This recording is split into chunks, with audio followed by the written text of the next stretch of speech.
WhatsApp guys, welcome back once again. दोस्तों, आज की कहानी जो एक्सप्लेन करने जा रहे हैं वो एक 19 साल के लड़की की कहानी है जिसके हुनर को सभी ने बेकार समझा, पर उसी हुनर ने कैसे उसे अमीर बनाया ये चीज़ आपको चौंका देगी। टॉम नाम के लड़के को हम बैंक में देखते हैं। वो वहाँ के मैनेजर से लोन मांगता है, लेकिन कोई भी बैंक का मैनेजर अभी किसी टीनेजर को लोन कैसे दे देगा। यही बात वो उसे समझाने की कोशिश करता है, इसीलिए वो वहाँ से चला जाता है। अगले दिन हम इसे स्कूल में देखते हैं। दरअसल टॉम एक ऑनलाइन गेमर है, उसके बहुत सारे गेम्स खेलने आते हैं और वो इसमें काफ़ी अच्छा भी है। एक दिन ऐसे ही वो एक गेम खेल रहा होता है कि तभी किसी स्ट्रेंजर गेमर का उसके पास मैसेज आता है जो उसे कहता है कि मुझे इस गेम की 4 क्रेट सेल कर दो, मैं तुम्हें इसके बदले में 80,000 दूंगा। बस टॉम ये सुनकर हैरान हो जाता है और सोचने लगता है कि कोई इन क्रेट्स के बदले में इतने पैसे कैसे दे सकता है, पर उसके पास तो अकाउंट है ही नहीं। इसीलिए वो घर जाकर अपने दादाजी का अकाउंट उसे दे देता है और फिर कुछ दिन बाद जाकर उन पैसों को निकाल लेता है। उसके दादाजी ये देखकर हैरान थे कि इतनी सी उम्र में ये लड़का इतने पैसे कैसे कमा रहा है। तो वहीं टॉम के दिमाग में ये चल रहा था कि अगर वो उन 4 क्रेट से इतने पैसे कमा सकता है तो अगर वो सारे सेल करना शुरू कर दे तो कितने कमा लेगा, जो कि वो एक अच्छा गेमर है, इसीलिए उसके पास काफ़ी क्रेट्स भी मौजूद है। अब वो ऐसे ही करता है और धीरे धीरे करके वो सभी क्रेट्स को बेचना शुरू कर देता है। जितने भी पैसे मिलते हैं वो उनसे अपने लिए कुछ कुछ चीज़ें खरीदना शुरू करता है, जिसमें सबसे बड़ी चीज़ थी एक कार। जी हाँ दोस्तों, एक कार। और फिर उसी कार से वो स्कूल भी जाता है, पर उसके प्रिंसिपल उसके लिए बहुत सुनाते हैं।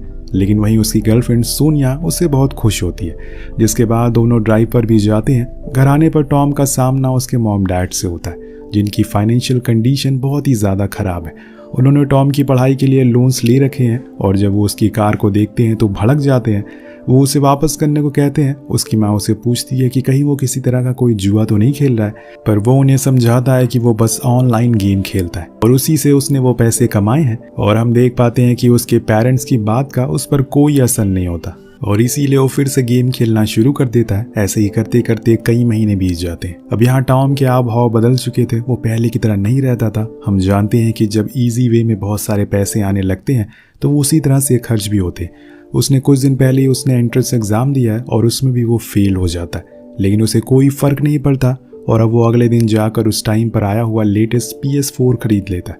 घर आकर उसे खेलना शुरू कर देता है, पर उसके डैड अब उसकी फिजूल खर्ची से तंग आ चुके थे। उनके पास इतने पैसे नहीं हैं कि वो उसे किसी कॉलेज में एडमिशन दिला सके, इसीलिए वो लोग उसे किसी हॉस्टल भेजने का सोचते हैं। अब टॉम अपने डैड की बातों को समझ जाता है, इसीलिए वो एक कॉलेज में एडमिशन लेने के लिए फॉर्म भरता है, पर उसकी फ़ीस थी 80,000 और उसके पास सिर्फ 12,000 थे। इसीलिए वो थोड़े से गेम खेलकर पैसे कमाने का सोचता है, पर जब वो गेम खोलता है तो उसके होश उड़ जाते हैं क्योंकि उसका अकाउंट फ्रीज हो चुका था। उसने कम्युनिटी गाइडलाइंस को तोड़ दिया था, जिस वजह से अब वो उस गेम को कभी भी खेल नहीं सकेगा। तभी उसके पास एक आइडिया आता है। वो उसी शॉप ओनर के पास जाता है जिसने उसे बताया था कि कुछ दिनों से जब से ये गेम आया है DVD प्लेयर्स की सेल काफ़ी बढ़ गई है। तो टॉम वहाँ जाकर कहता है कि ठीक है, आप मुझे 50 DVD प्लेयर चीप दाम में बेच दो, मैं उन्हें अपने तरीके से बेचना चाहता हूँ। वो ओनर तुरंत ही मान जाता और फिर टॉम उन सारे प्लेयर्स को घर लेकर आता है, लेकिन जब वो उसे प्ले करता वो सभी के सभी बेकार निकलते हैं। फिर क्या था, वो भागते हुए शॉप ओनर के पास जाता है और उसे अपनी सारी समस्या बताता है, लेकिन वो ओनर उसे उल्टा सीधा बोलकर भगा देता है। टॉम उसकी दुकान पर तोड़ फोड़ कर देता है, जिसके चक्कर में वो उसे मारने के लिए दौड़ता है, लेकिन वो बच जाता है और घर लौटने लगता है। रास्ते में उसे उसके डैड मिल जाते हैं, जिन्हें वो पहली बार अपनी कार में बैठाता है। वो उसके उदास चेहरे को देखकर कहते हैं कि मैं तुम्हें कुछ पैसे दे सकता हूँ अगर तुम यही DVD प्लेयर का बिजनेस करना चाहते हो, लेकिन वो मना कर देता है क्योंकि अब वो उन्हें किसी भी तरह की तकलीफ नहीं देना चाहता। यहाँ टॉम एक रात जब सो रहा होता है तो वो अपनी मॉम का एक नेकलेस चुरा लेता है और उसे बेचकर जो भी पैसे मिलते हैं उसे हाई स्कूल में एडमिशन ले लेता है, जहाँ उसकी गर्लफ्रेंड सोनिया भी पढ़ती है। लेकिन वहाँ के लेक्चर उसे बहुत ही बेकार लगते हैं। हम जान पाते हैं कि उसका पढ़ाई में बिल्कुल भी इंटरेस्ट नहीं है, इसीलिए वो अपने दोस्त को एक टेप रिकॉर्डर देता है और कहता है कि इसमें सब कुछ रिकॉर्ड कर लेना, जो भी वो टीचर बोल रहे हैं, बाद में मैं सुन लूँगा। ये बोलकर वो वहाँ से ऑडिटोरियम में आ जाता है जहाँ सोनिया रिहर्सल कर रही थी, इसीलिए वो उसे मिल नहीं पाता।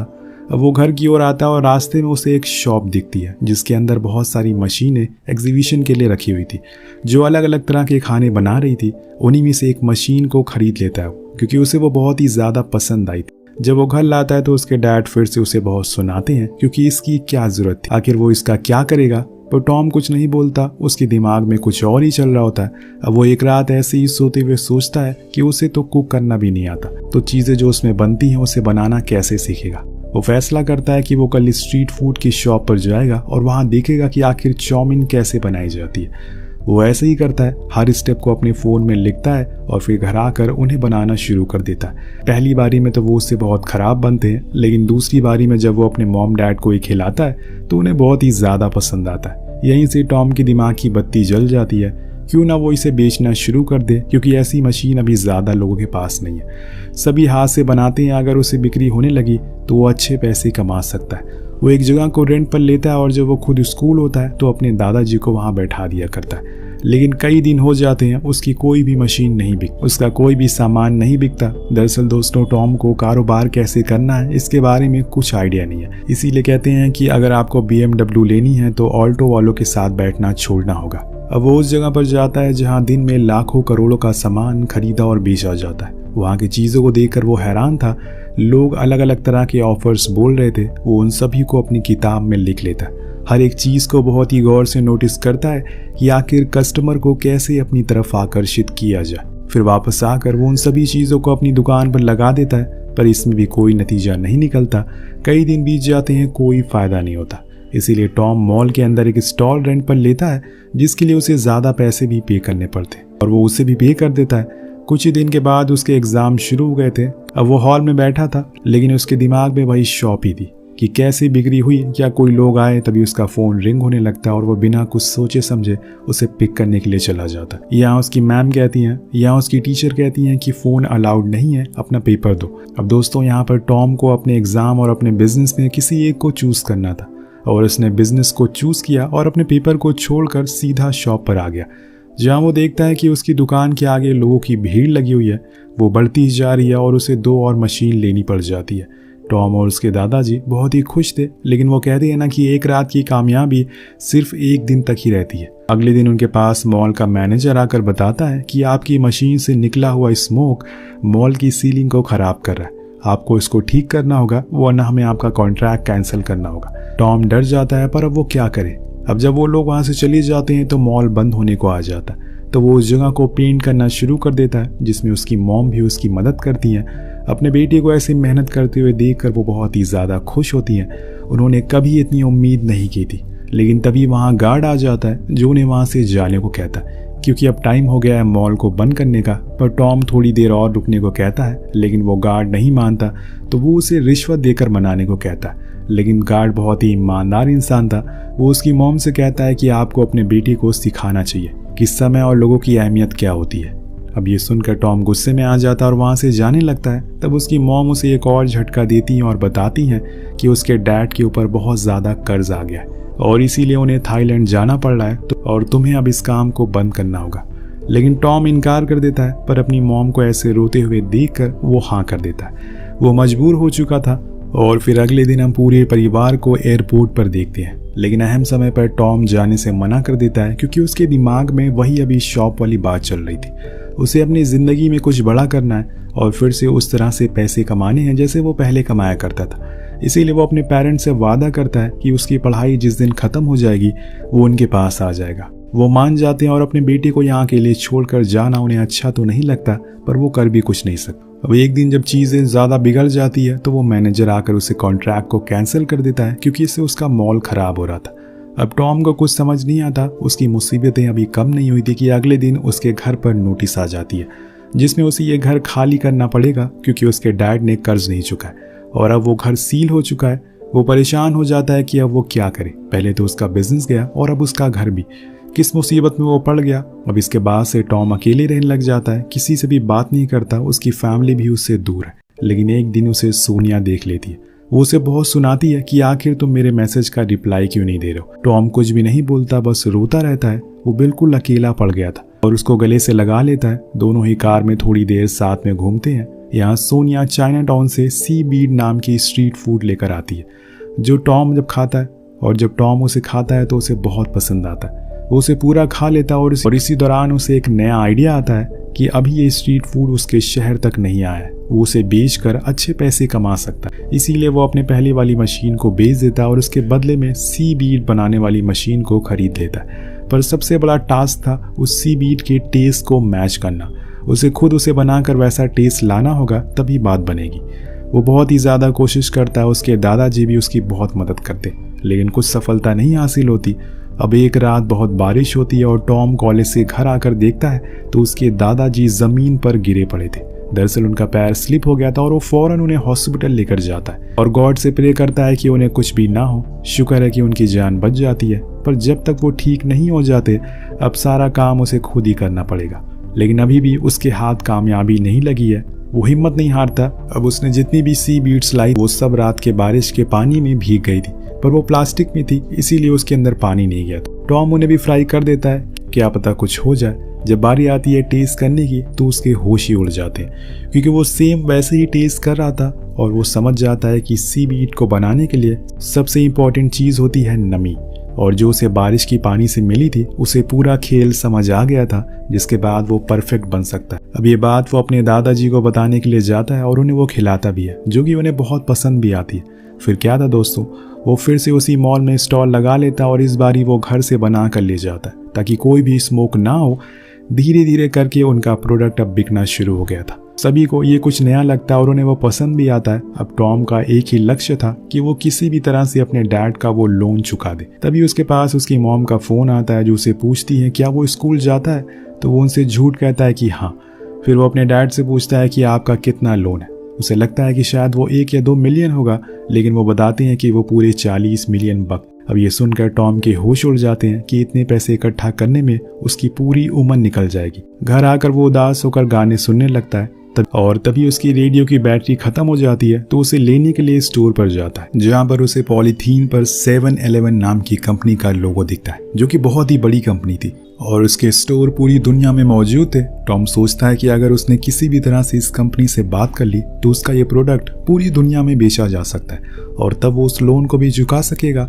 इसीलिए अगले ही दिन वो उस कंपनी में जाता है। उसके जैसे और भी लोग वहाँ मौजूद थे जो अपने प्रोडक्ट को यहाँ पर लेकर आए थे। उन्हें अच्छी तरह से ऑब्जर्व करता है कि कैसे वो सब कुछ बता रहे, पर जब टॉम की बारी आती है तो वो लेडी उसके प्रोडक्ट की पैकेजिंग को देखकर सीधा मना कर देती है, क्योंकि वो बहुत ही मामूली सी थी, आकर्षित नहीं थी और सबसे बड़ी बात थी कि उसका मार्केट रेट बहुत ज़्यादा था। अब टॉम ये सुनकर उदास हो जाता है और वापस घर लौट कर आता है और यहाँ बाहर उसे सोनिया मिलती है, जो उसके ऊपर बहुत चिल्लाती है कि तुम्हें पढ़ाई पर फोकस करना चाहिए, ये सब छोड़ दो।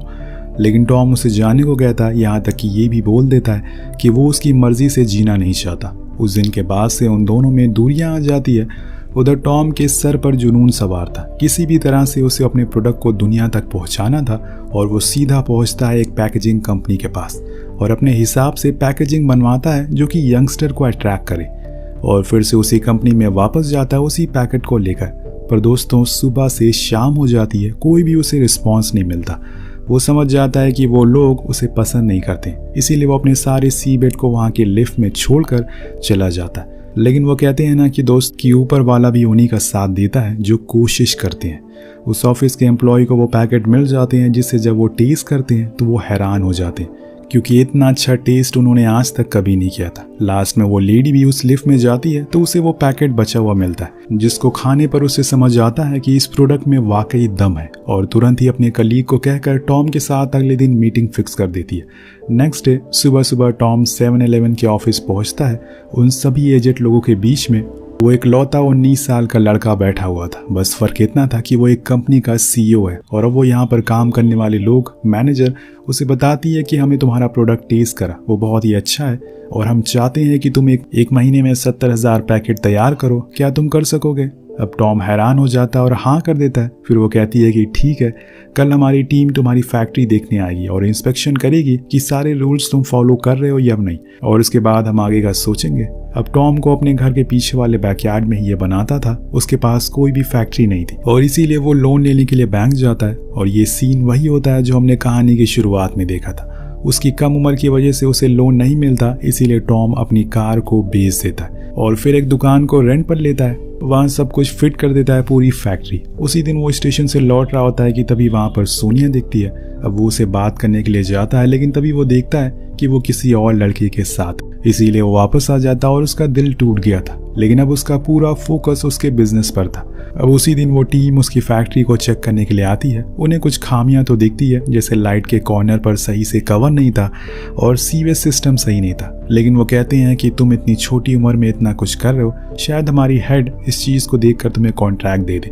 टॉम को बहुत उम्मीद थी कि वो इस बारी सफल हो जाएगा, उसका सब कुछ दांव पर लगा हुआ था। अब तो कुछ ही दिन में घर भी उसके हाथों से चला जाएगा, तब वो कहाँ रहेगा। और फिर एक दिन वो सुबह आती है जिसका सभी को इंतजार था। कंपनी की तरफ से फैक्स आता है, लेकिन जब उसमें आखिरी की इंफॉर्मेशन प्रिंट होती है तो इन लोगों की इंक खत्म हो जाती है। उसके दादाजी कहते हैं कि धूप में जाकर देखो, दिख जाएगा। अब वो बाहर जाता और तब उसको पढ़ता है जिसमें लिखा था कि उसके कॉन्ट्रैक्ट को साइन कर लिया गया है, उसके प्रोडक्ट को अप्रूव कर लिया गया है। उसने कर दिखाया था दोस्तों, और उसकी खुशी का कोई ठिकाना नहीं था। उस दिन से लेकर पूरे 1 महीने तक वो एक भी समय अपना ज़ाया नहीं करता, सब कुछ छोड़ देता है। उसने अपने कंप्यूटर को हाथ तक नहीं लगाया था और रातों को जाग जाग कर वो आखिरकार 1 महीने में 70,000 पैकेट को तैयार कर लेता है। फिर जब टाइम आता है डिलीवरी करने का तो वो अपने दादाजी के गले लग जाता है और उन्हें थैंक यू कहता है, क्योंकि एक वही थे जिन्हें उस पर यकीन था। उन्होंने उसका बहुत साथ दिया। अब यहाँ पर टॉम ट्रक लेकर निकल जाता है, पर गोडाउन तक पहुँचने में उसे लेट हो जाता है। उसके सामान को लोड नहीं किया जाता और वहाँ का मैनेजर उसे अंदर आने से मना कर देता। अब यहाँ वो उनके सामने हाथ जोड़ता है, उन्हें बताता है कि उसने कई रातों को जाकर इसे बनाया है। अब उसके लगन को देखकर वो बंदा भी पिघल जाता है और फाइनली अब टॉम का प्रोडक्ट लोड हो जाता है। जिसके बाद वो अपनी मॉम को कॉल करके उनसे कहता है कि अब वो वापस आ जाए, क्योंकि सब कुछ ठीक हो गया है। उसके बनाया हुआ सी बेड अब पूरी दुनिया में बिकेगा। कहानी के आखिर में हमें बताया जाता है कि ये पूरी कहानी एक सच्ची घटना पर आधारित है।